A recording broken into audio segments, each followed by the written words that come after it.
ఇది చాలా గంభీరమైన సాక్ష్యం. ఆయన సముద్రమును ఎండిన భూమిగా చేసెను. జనులు కాలినడకచే దాటిరి. అక్కడ ఆయన యందు మేము సంతోషించితిమి. కీర్తనలు 66వ కీర్తన 6వ వచనం. మహాజలాల్లో నుంచి ప్రజలు కాలినడకను దాటారు. భయం, వణుకు, వేదన, నిరాశ ఉండవలసిన ప్రదేశంలో సంతోషం. అక్కడ ఆయన యందు మేము సంతోషించితిమి అంటున్నాడు కీర్తనకారుడు. తన స్వంత అనుభవంగా ఇలాంటి సాక్ష్యం ఇవ్వగలవారు ఎంతమంది ఉన్నారు?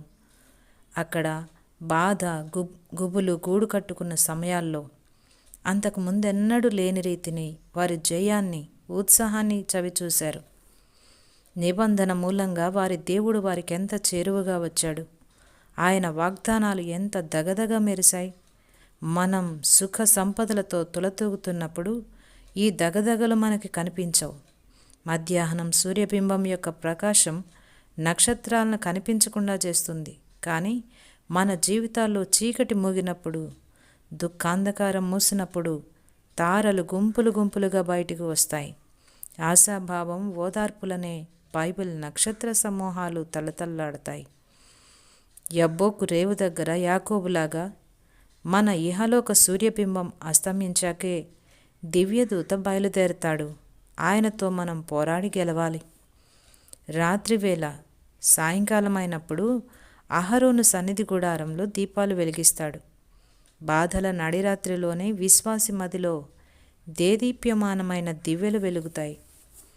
యోహోను ప్రవాసంలోనే, తన ఒంటరితనంలోనే తన విమోచకుని దర్శనం పొందాడు. లోకంలో నేటికి పద్మాసులు అనేకం ఉన్నాయి.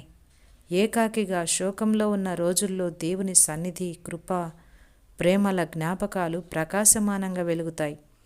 ఈ లోక బాధల్నే యోర్దానులు, ఎర్ర సముద్రాలు దాటుతున్న ఎందరో యాత్రికులు నిత్యత్వంలోకి ప్రవేశించాక గుర్తు చేసుకుంటారు.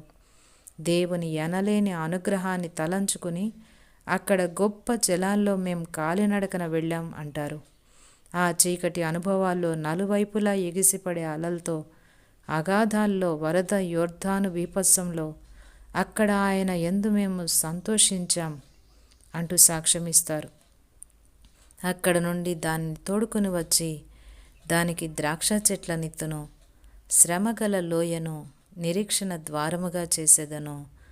ఇదే హోషేయ గ్రంథంలో 2వ అధ్యాయం 15వ వచనంలో దేవుడిచ్చే వాగ్దానం.